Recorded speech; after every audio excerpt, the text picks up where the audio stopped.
Hello, everyone. Welcome back to 23 Days of Hope. My name is Sherry Weary. I am the CEO, founder, and empowerment strategist of Weary Consultations, LLC. This is day number 21 of 23 Days of Hope. Thursday, April 23rd is my birthday, which is in 2 days, and I'm so excited. And even though, we're going through a lot in the world right now, and the way to celebrate definitely has changed for everyone who has had birthdays in the month of March and April.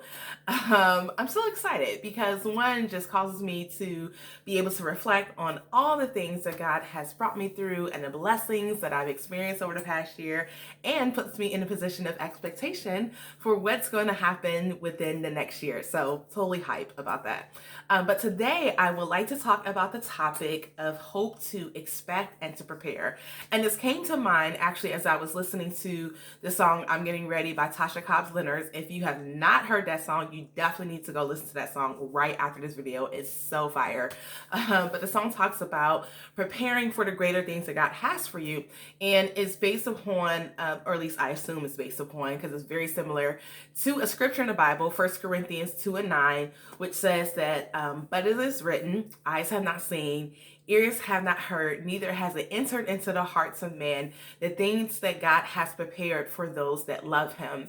And when I was thinking about hope and the connection between expectation and preparation, when you have hope, you expect to see something more than your current circumstances. You expect to have new experiences and to become wiser and stronger and better, and to be able to have even a greater understanding and an experience of what it means to live your life wholly free. And I talked a little bit about that yesterday in the video that I posted. But it doesn't just stop at expectation.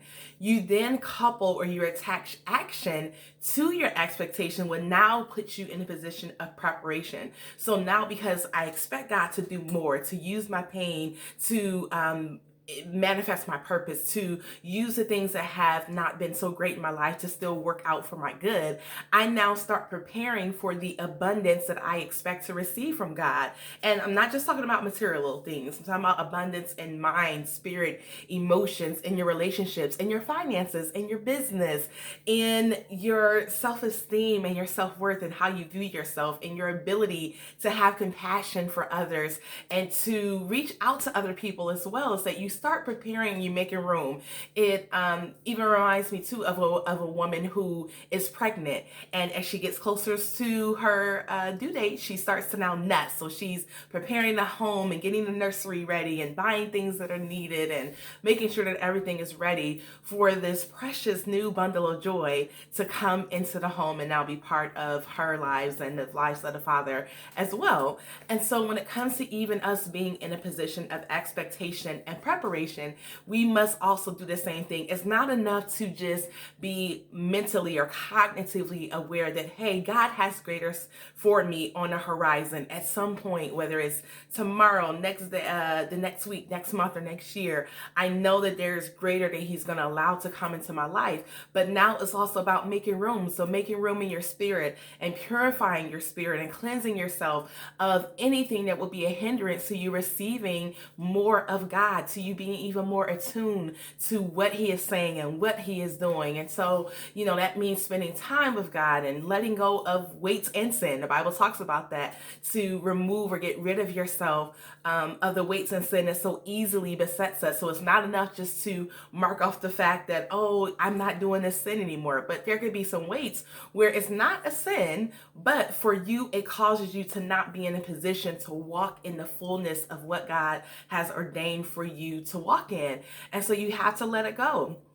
And, even when it talks about preparing in our emotions, forgiving ourselves, forgiving people who have hurt us. That doesn't mean that reconciliation, happens as well, but still you're freeing your heart, your mind, your spirit of anything that's going to be a hindrance for you to be able to receive the greater that God has for you. You have to make room. Another example is, you think about luggage. When you're packing and you're traveling and you're putting stuff in, if you now get to your destination and you want to buy some other things that you see, it's going to be a little difficult to fit those things in if your suitcase is already overloaded with things that you brought from your home. And so just the same way that we would leave a little extra room in our luggage when we go to travel because we know we may want to pick up some specialty or novelty items at the destination that we're traveling to, it's the same way in our lives as well, is that we have to make room for what we expect from God. And so make room in your heart, your mind, and spirit, in your home. Clear out anything that you do not need. Clear out your mental space. Clear out literally your physical space. Clear out your relationships. Clear out whatever it is that you need to do so that you can not only expect, be in a position of awareness and knowing that something greater is on the horizon for you, but to also be in the position to receive. And so that means that you're preparing as well. So that is all that I have for today. I look forward to talking to you all tomorrow for day number 22 of 23 Days of Hope.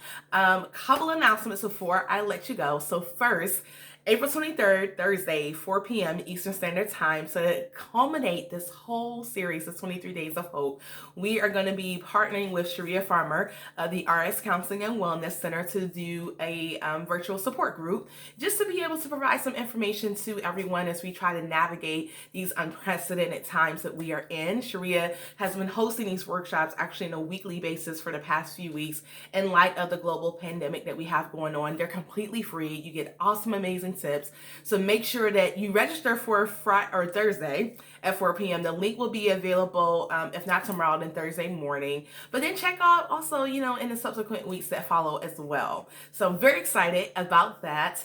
And if you would like to connect with me, you can check out my website at sherrywary.com. You can also follow me on Instagram and Twitter at Sherry_Wary. And you can like my Facebook business page, which is Sherry C. Wary. So that is all that I have for today. Take care. Have an awesome day, amazing evening whenever you are seeing this. And I look forward to seeing you tomorrow for day number 22 of 23 Days of Hope and celebrating with you on my birthday on Thursday, April 23rd at 4 p.m. Eastern Standard Time. All right, take care. I'll talk to y'all later. Bye.